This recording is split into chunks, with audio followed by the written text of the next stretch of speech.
வாழ்க்கையில ஃபர்ஸ்ட் யாரு முன்னாடி போறாங்கிறது முக்கியம் இல்ல.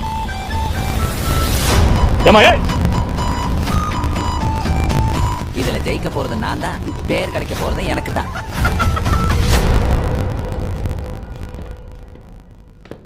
ஆரம்பிக்கலாங்களா?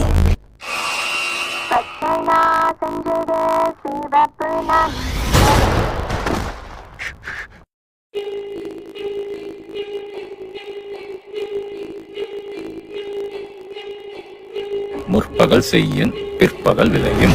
ஒரு கதை சொல்லிட்டேன் சார். எதாவது எப்பப்ப நடக்கணுமோ அது அப்பப்ப நடக்க சாத்தியம். நம்மளை கொள்ளணும்னு எவன் ஒருத்தர் இந்த கதவை தாண்டி உள்ள வரானோ அதை ஒருத்த ஒரு சொல்ல போட்டான். நான் பேசுறதுக்கு பதில் சொல்லு. எங்களுக்கு அறிவு இருக்கா? கத்தாத. ஒரு வாட்டி முடிவு பண்ணிட்டேன்னா என் பேச்ச நானே கேட்க முடியும். எண்ணிக்கை எப்பவுமே வாழ்க்கை முடிப்பான், எண்ணம் தான் முடிப்பான். இந்த